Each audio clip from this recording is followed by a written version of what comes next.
सुलभ न सोई। बिना सत्संग का विवेक नहीं होता, और जब तक ईश्वर की कृपा नहीं होती, जब तक राम की कृपा नहीं होती, जो सब जगह रमने वाला है, सब में रमा हुआ है, सर्वव्यापक परमात्मा जो है, उसकी जब तक कृपा नहीं होती तब तक जो है सत्संग सुलभ भी नहीं होता। ठीक है, खड़े ही रहिए, कोई बात नहीं। तो मैं कुछ बताने जा रहा हूँ, महत्वपूर्ण बताने जा रहा हूँ बात, और सब अपने अपने तरीके से लीजिएगा और उसका समाधान अपने अपने तरीके से ढूंढिएगा। सबके लिए है ये बात। ये जो सृष्टि बनी है ना, सृष्टि संसार जो बनी है, ये शरीर भी हमारा है, शरीर भी सृष्टि है। शरीर के एक एक अंग, pancreas, kidney, liver, gall bladder, spleen, जितने भी हैं, इंटेस्टाइन, ये सब सृष्टि है। ये सब क्या है जी? ये जो आपका ये भी एक सृष्टि है। जो भी बनी हुई चीज है उसको सृष्टि का, समझ गए जी? तो हमारा शरीर भी बना हुआ है, इसलिए शरीर भी सृष्टि है। तो इस शरीर का निर्माण क्यों हुआ? ये सूर्य का निर्माण क्यों हुआ? ये घर का निर्माण क्यों हुआ? तो महर्षि कपिल जी कहते, बोले कर्म वैचित्र्यात्, बोलिए कर्म वैचित्र्यात्, कर्म वैचित्र्यात् सृष्टि वैचित्र्यम्। कर्म की विचित्रता के कारण ही सृष्टि की विचित्रता। क्या बताया? बोलो। कर्म की विचित्रता के कारण ही सृष्टि की विचित्रता। कोई धनवान है, वो भी, उसके पीछे भी कर्म है। कोई गरीब है, उसके पीछे भी कर्म है। कोई विद्वान है, उसके पीछे भी कर्म है। कोई रोगी है, उसके पीछे भी कर्म है। किसी को यदि कोई बीमारी है, उसके पीछे भी कोई कर्म है। कोई यदि स्वस्थ है, उसके पीछे भी कोई कर्म है। समझ गया जी? तो कर्म वैचित्र्यात् सृष्टि वैचित्र्यम्।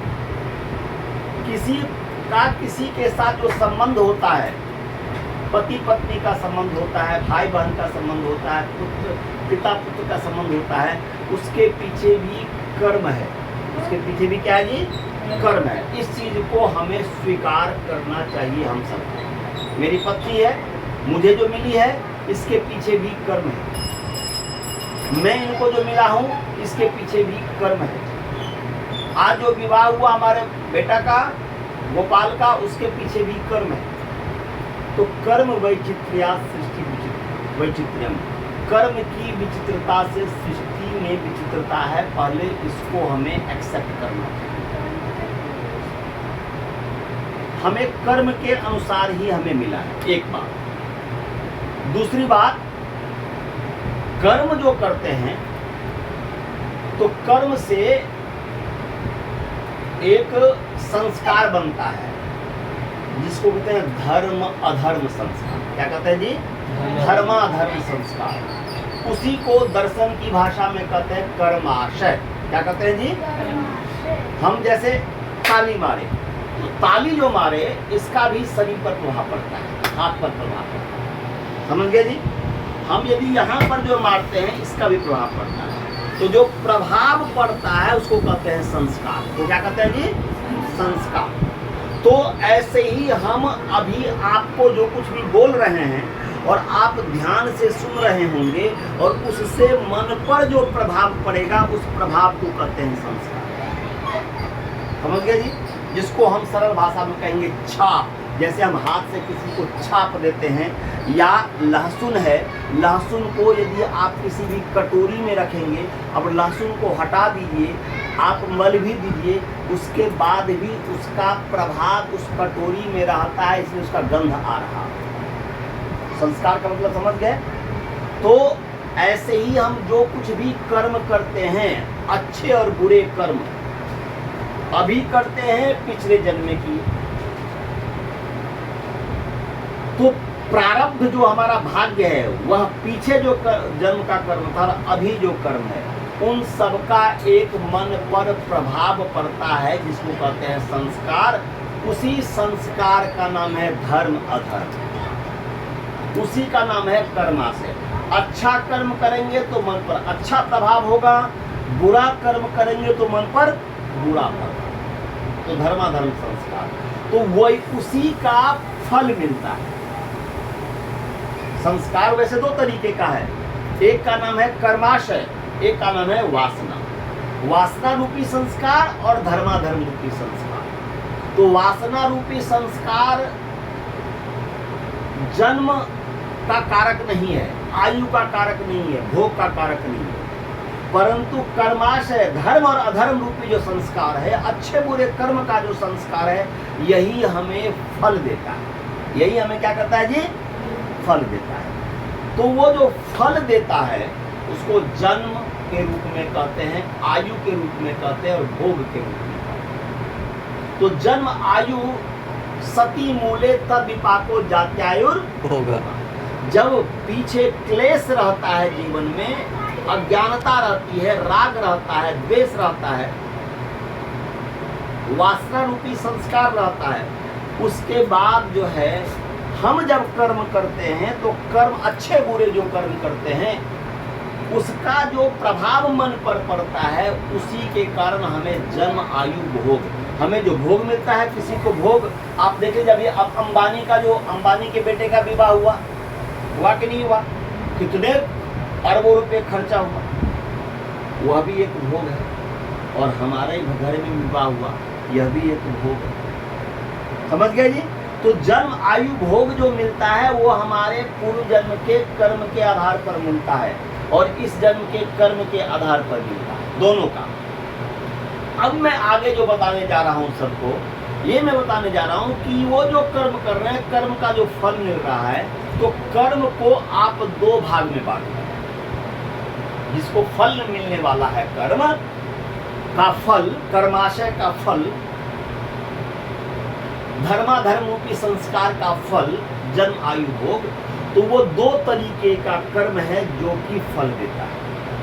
एक का नाम है नियत विपाकी कर्म। बोलिए, नियत विपाकी कर्म। क्या है मेरा नाम? नियत विपाकी कर्म। नियत माने निश्चित, नियत माने निश्चित, विपाक माने फल, ई माने मिलने वाला। तो नियत विपाकी कर्म का मतलब क्या हुआ? ऐसा कर्म जिसका फल निश्चित ही मिलने वाला है। अवश्यमेव भोक्तव्यम कृतम कर्म शुभाशुभम। कर्म प्रधान विश्व रचि राखा, जो जस करहि सो तस फल शाखा। ये उसके लिए नियत विपाकी कर्म। नियत विपाकी कर्म को कोई नहीं मिटा सकता। ब्रह्मा जी भी आ जाएंगे अभी अवतार लेकर के, ब्रह्मा विष्णु महेश भी आ जाएंगे, कृष्ण भी आ जाएंगे, तो उसको नहीं मिटा सकते। नियत विपाकी कर्म, समझ गए जी? उसका कारण हम खुद बनते हैं। तो उस जिस कर्म का फल, समझ रही बेटा, जिस कर्म का फल निश्चित मिलने वाला, उसको क्या कहेंगे? नियत विपाकी कर्म। दूसरा है अनियत विपाकी कर्म। बताइए क्या है जी दूसरा? अनियत विपाकी कर्म। कर्म तो हम कर रहे हैं, कर्म तो हमने किया है, पूर्व जन्म में भी किया है, परंतु उसका कर्म का फल निश्चित नहीं है कि कब मिलेगा। उस कर्म का फल निश्चित नहीं है, कब मिलेगा। समझ गया जी? ऐसे कर्म को कहेंगे अनियत विपाकी कर्म। समझ रहे बेटा? अनियत विपाकी कर्म।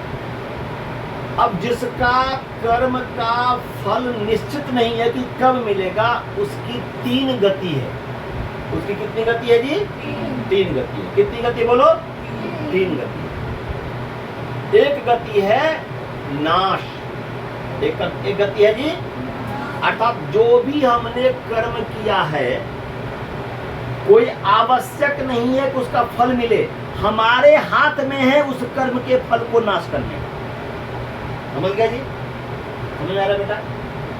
हमने कोई ऐसा बुरा कर्म कर लिया, हमसे भूल बस बुरा कर्म कर लिया हमने, परंतु वह अनियत विपाकी के कैटेगरी में यदि आता है, तो हमारे हाथ में है कि हम उस कर्म के फल को नाश कर सकते हैं। वो हमारे हाथ में है अनियत विपाकी कर्म का। एक तो ये है कैटेगरी कि अनियत विपाकी कर्म के फल का नाश होता है। समझ गए भ्राता जी, भाई जी?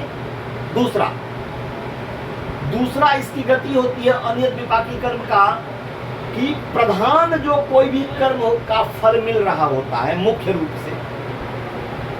से मिल रहा होता है। जैसे मान लीजिए हमने बहुत बड़ा पाप कर लिया, बहुत बड़ा पाप कर लिया, अब उस कर्म का फल हमें मिल रहा है, परंतु उस पाप के साथ साथ हमने कुछ पुण्य भी किया है। पाप के साथ हमने क्या जी कुछ पुण्य भी किया है।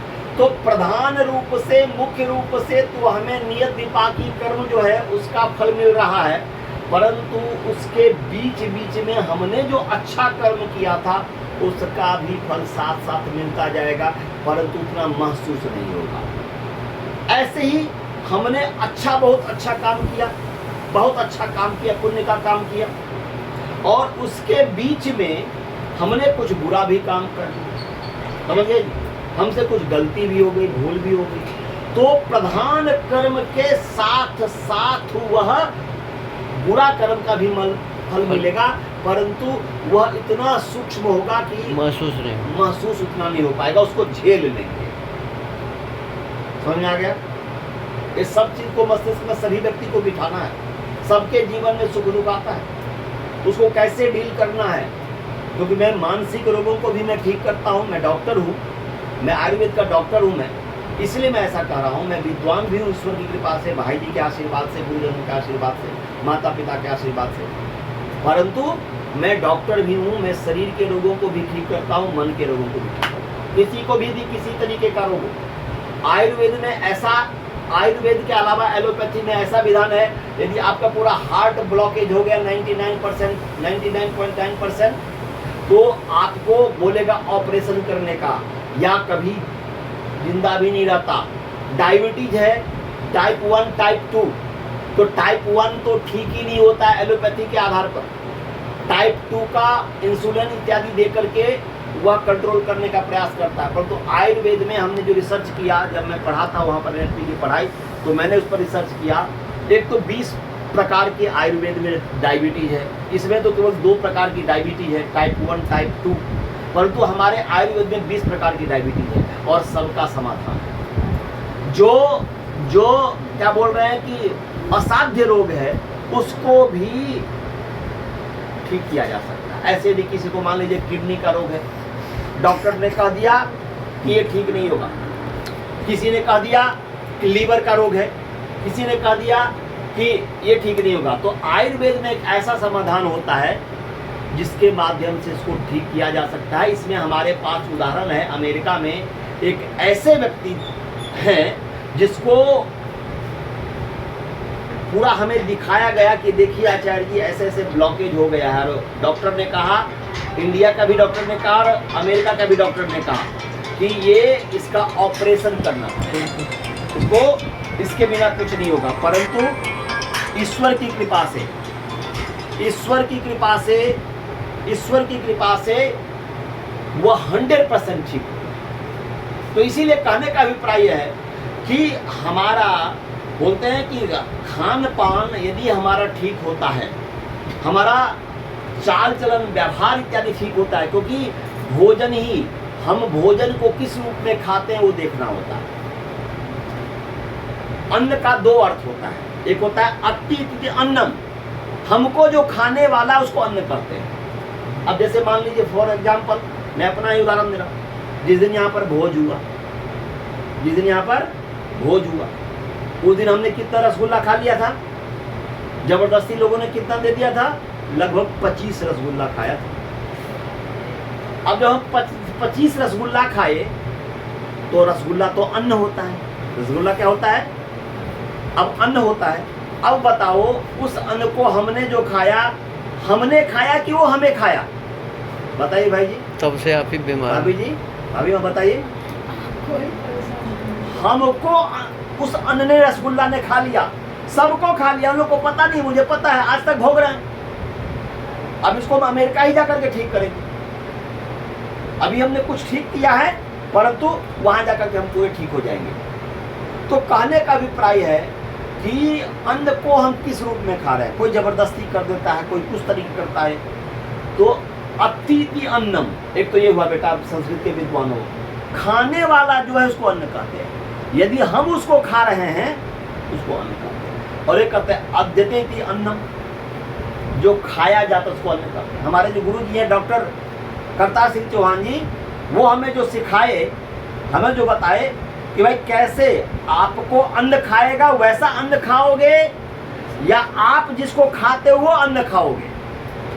तो हमें डाइट प्लान बताया हमारे गुरु जी, जो हैदराबाद में डॉक्टर हैं।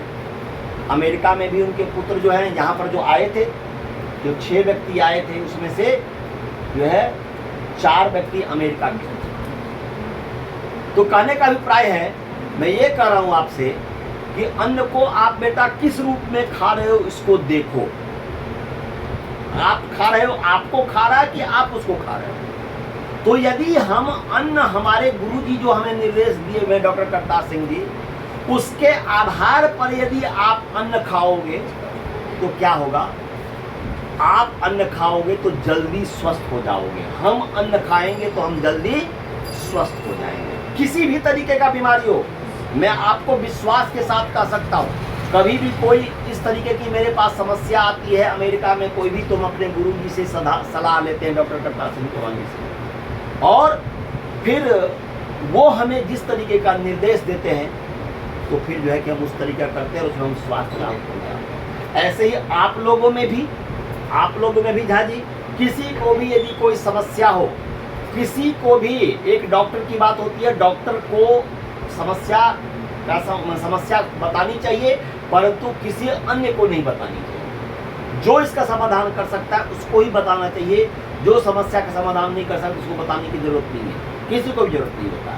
तो मैं आपको बता रहा था कि जो अन्न इत्यादि खा करके कुछ औषधि इत्यादि के माध्यम से समस्त रोगों को ठीक किया जा सकता है। हमारे वेद में कहा है कि यदि हमारे पूर्व जन्म के आधार पर यदि कल्पना करो 20 वर्ष की आयु मिली है या 50 वर्ष की आयु मिली है, तो उस 20 वर्ष की आयु को भी बढ़ाया जा सकता है और 50 वर्ष की आयु को भी बढ़ाया जा सकता है। यदि 100 वर्ष की आयु मिली है तो उसको भी घटाया जा सकता है।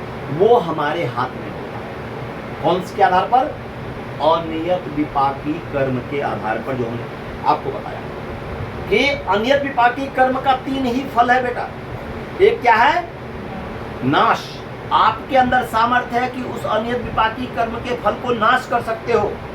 दूसरा है अनियत विपाकी कर्म का कि प्रधान कर्म के साथ वो मिलता है। और तीसरा है कि आपने इतना अच्छा पुण्य किया, इतना अच्छा पुण्य किया, अब बुरा का फल जो मिलने वाला था हमें 20 वर्ष में, 50 वर्ष में, 30 वर्ष में है, तो हमने इतना अच्छा पुण्य किया कि उसको दबा दिया। उसको क्या किया जी? दबा दिया। तो लंबे काल में जाकर के मिलेगा, लंबे काल में जाकर के मिलेगा। तो ये 3 गति है अनियत विपाकी कर्म का। तो यदि हम अनियत विपाकी कर्म के फल को नाश करना चाहते हैं तो उसका तो जो औषधि उपचार है तो है ही, परंतु उसके लिए ध्यान ये रखिएगा, कुछ ऐसे कर्म होते हैं बेटा जिसका फल इसी जन्म में मिलता है, अगला जन्म में नहीं मिलता। अगला जन्म में इंतजार नहीं करना पड़ता, अच्छे कर्म का भी और बुरे कर्म। जैसे फॉर एग्जाम्पल, यदि आप किसी डरे हुए को डरा रहे हैं, कोई रोगी है उसको और परेशान कर रहे हैं, बार बार परेशान कर रहे हैं, यदि कोई जिसके ऊपर दया करना चाहिए ऐसे व्यक्ति के ऊपर आप क्या कर रहे हैं, ऐसे व्यक्ति के ऊपर क्या कर रहे हैं आप, और दया करना चाहिए पर उसको बार बार क्रोध इत्यादि करके परेशान कर रहे हैं। जो महर्षि है, महानुभाव है, देवता लोग हैं, साधु संत लोग हैं, उनको बार बार यदि अपकार कर रहे हैं, ऐसे महान व्यक्ति को, बड़े व्यक्ति को, घर में बड़े पिताजी हैं, सास है, ससुर है, जो बड़े लोग हैं, माता है, पिता है, ऐसे व्यक्ति को यदि बार बार परेशान करते हैं, इसका फल अगले जन्म में प्रतीक्षा नहीं करेगा, इसका फल इसी जन्म में मिलने वाला है। समझ में आ रहा है सभी को? यदि आप यदि कल्पना कीजिए कि दोनों बहू, आप यदि अपने ससुर को, अपने सास को आपने जोर से बोल दिया, कभी 1-2 बार बोल दिया चलो कोई बात नहीं, कभी सास ससुर माता पिता, अपने माता पिता है, आपने उनको जोर से बोला, उनको दुखी आपने कर दिया, तो क्या होगा? बार बार अपकार आपने कर दिया, तो उसका फल इसी जन्म में मिलना है। तैयार रहना चाहिए उस कर्म के फल को मिलने के लिए। कर्म के फल को भोगने के लिए। ऐसे ही यदि आप ईश्वर की आराधना करते हैं, महर्षि साधु संत इत्यादि की सेवा करते हैं, ऐसे कार्य यदि आप करते हैं, भक्ति करते हैं, तो इस सब का फल भी इसी जन्म में मिलेगा। तो हम यही कहेंगे बस अंतिम में कि जीवन में दो तरीके के रोग होते हैं। एक का नाम है शरीर का रोग, दूसरे का नाम है मन का रोग। शरीर का रोग कब होता है? तो वायु पित्तम कफश्चोक्त शारीरो दोष संग्रह मानसो पुनरुत्तिष्टो रजश्च तमयेव च। बोल रहे हैं वात पित्त कफ शरीर का दोष है और रजोगुण और तमोगुण मन का दोष है। अर्थात कहने का हुआ कि रोग पैदा कब होता है? तो एक हमारे आयुर्वेद में मैप खींचा है, एक नक्शा खींच दिया। यदा तु रक्त वाहिनी रस संज्ञा वाहिनी च पृथक पृथक समस्ता वा श्रोतांसी कुपिता मला मलिनाहार शीलस्य रजो मोहावृत्तात्मना प्रतिहत्यावतिष्ठन्ते जायन्ते व्याधि। इसका मतलब क्या हुआ? इसका मतलब ये हुआ कि जब जब इस शरीर में तीन तरीके के नाड़ी है, नाली है, नाली से पानी जाता है ना, पाइप से पानी ऊपर चढ़ाते हैं ना, तो शरीर में तीन तरीके का पाइप, पूरे शरीर में एकदम सूक्ष्म से सूक्ष्म और मोटे से मोटे तीन तरीके का पाइप है। कितने का पाइप है? तीन तरीके। बोलो, रक्त वाहिनी, रस वाहिनी, ज्ञान वाहिनी। रक्त वाहिनी को कहते हैं वेंस अंग्रेजी में, रस वाहिनी को कहते हैं जो लिम्फ इत्यादि होता है शरीर में, उसके से रस निकलते हैं, उससे क्या होते हैं जी? रस इत्यादि निकलते हैं। तो वो जिस नाड़ी के माध्यम से जाता है उसको कहते हैं रस वाहिनी, रस को लाने वाला, ले जाने वाला। और तीसरा है ज्ञान वाहिनी, जो कहते हैं नर्व्स। क्या कहते हैं जी? नर्व्स। तो भगवान चरक जी कहते हैं यदा तु रक्त वाहिनी रस संज्ञा वाहिनी च पृथक पृथक समस्ता वा श्रोतांसी कुपिता मला। बोल रहे हैं कि जब ये तीनों प्रकार के स्रोत, जब तीनों प्रकार के स्रोत मने क्या होता है? मल जब वात पित्त कफ मल जब दूषित हो जाता है और उसको जो ब्लॉकेज कर देता, प्रतिहत्या अवतिष्ठन्ते, वहां पर रोग मने ब्लॉकेज करके जब रुक जाता है, जायन्ते व्याधि सदा, तभी व्याधियां उत्पन्न होती है। तभी क्या होती है जी? व्याधियां उत्पन्न होती है। परंतु किसको होती है? जब मलिनाहार शीलस्य रजो मोहावृत्ता। जो व्यक्ति मलिन आहार खाता पीता है, जिसको हम कहते हैं, मैं किसी पूछता हूँ कि आप क्या खाते हैं, एकदम तो आचार्य जी सीधे साधे खाते हैं, कहाँ कुछ खाते हैं। फिर मैं उसको पूछता हूँ कि भाई क्या क्या खाते हैं, तो वो मलिन ही आहार। उसके दृष्टि में उनको पता नहीं है, इसलिए उसको लगता है कि हम बहुत अच्छे खा रहे हैं, परंतु मलिन आहार। तो मलिन आहार जब हम खाते हैं और रजोगुण और तमोगुण से, रजोगुण और तमोगुण में, रजोगुण और तमोगुण में जब अधिक व्यस्त रहते हैं, रजोगुण और तमोगुण से जब ज़्यादा युक्त हो जाते हैं, उसके बाद ही रजोगुण तमोगुण इम्बैलेंस हो गया तो मन में रोग पैदा होगा। तो कहने का अभिप्राय है कि आपको ध्यान ये रखना है कि शरीर में यदि कोई रोग है तो वात पित्त कब खराब हुआ है, हम अपने खुद गलती किए हैं, और मन में रोग पैदा हुआ है उसका भी कारण हम ही है। रजोगुण और तमोगुण में देखिए अव्यवस्था किया, उसका कारण हम ही है। तो बस हमें यही कहना है भाई जी, सबको कहना है, हम अपने लिए भी कहना है, हम क्या बोलते हैं कि अपने बेटे के जो है गोपाल है, गोपी है, सबके लिए, दीदी है हमारी, क्या बोलते हैं, सबके लिए ही कहना है कि ये कुछ भी शरीर में रोग होता है, पेट भी दर्द होता है, उसका कारण हम इसको आध्यात्मिक रोग कहते हैं। तीन तरीके का रोग होता है, आधि दैविक, आधि भौतिक, आध्यात्मिक। तो इसीलिए हमारा आध्यात्मिक रोग खुद का जो हम कारण होते हैं, शरीर में जो खुद रोग पैदा होता है भीतर ही भीतर, इसका कारण हम होते हैं। तो बस इसको हम जो है हम ये कर सकते हैं, हम तो तैयारी हैं, तो हम अपने आप ये कर सकते हैं। तो नियत विपाकी कर्म जो है हमें इसको मिटाना चाहिए, और ये गुरु भक्ति, ईश्वर भक्ति, भोजन छाजन और कुछ औषधि इत्यादि के सेवन से हम इस सब के माध्यम से इसको नाश कर सकते हैं। इतने ही कहते हुए वाणी को विराम देता हूँ। ओम शांति। बहुत बहुत धन्यवाद।